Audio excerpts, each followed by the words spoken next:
This is Chris that has this little sweetheart named Doug.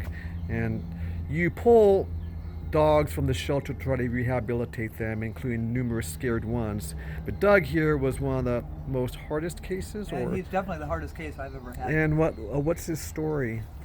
He was one of 7 dogs that was dumped in one night drop box during the night a couple of months ago. Actually, it's been a little over 3 months now. And they were all like this, except the 2 older ones. So I'm thinking that the 2 older ones had been socialized at some point, and then they had puppies, and then they were all left out in a yard to themselves or something. Anyway, the 5 younger ones were all like this, scared And to they're death. so bad that the quality of life was so diminished They that were- they had to use. The day that I pulled him, I went down. The 3 girls were in one kennel and the 2 boys were in another. And I went and sat with the 3 girls. And when I left, they said one of the girls had bit somebody just before I got there. And if they had known that, they wouldn't have let me go in there. Yeah. So the 3 girls all ended up going into quarantine. So I knew I had 10 days because they had to quarantine him for Yeah. 10 days. So I pulled Doug because he was the tougher of the 2 boys, I thought. Yeah. And I thought if I could get him to come around, I could get people to take the others, or I would have gone back for the Yes. other boy.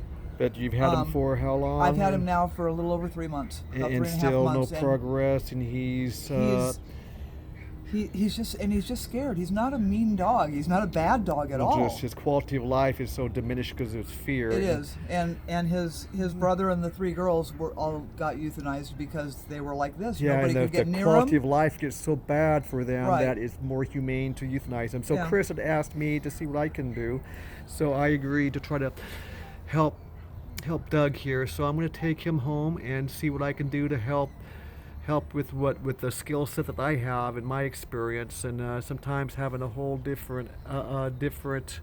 So we'll see. Yeah, see, he won't even look at you, and that's the way. Yeah, He is. and now that's Now- that's the common behavior with scare dogs. They will not make eye contact. They turn their head Right. when they're afraid. And the only thing he does that gives me any hope at all is when he's laying in there with me. Like yesterday, he licked my hand for quite a few minutes. Usually he'll Yeah. just like give it a lick or two that and then that turn is away again. when they look like that. That's a calming. They call that a calming thing where they actually do that because it calms them the stress. Right. But It that's took, a it took stress him a long relieving. time to even lick me. Yeah. But he does do that occasionally. Yeah.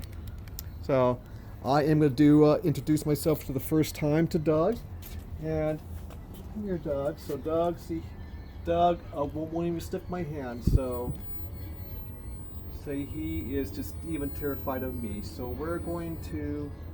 I know, sweetheart. Okay, buddy. So he's going to have a full day to himself, just to when I take him to home, just to get. And then from Acclimated. there we'll acclimate, and then from there we'll start our progress. So we'll do what we can for this sweetheart because he deserves to have every chance that we can give The him. shelter said he was only a year old, but they were never able to do an intake on any of them because they were all biting and. Most people. But I've no, been able to see his teeth. He's not a year old. He's maybe 2. I can't say most. I say many people would just sit there and say, "Okay, I'm done. I can't do anything else," and off he goes. But to call me, ask for another. That's gonna be fantastic. So we're gonna do what we can for this sweetheart. So, alrighty. See, now he's looking at you because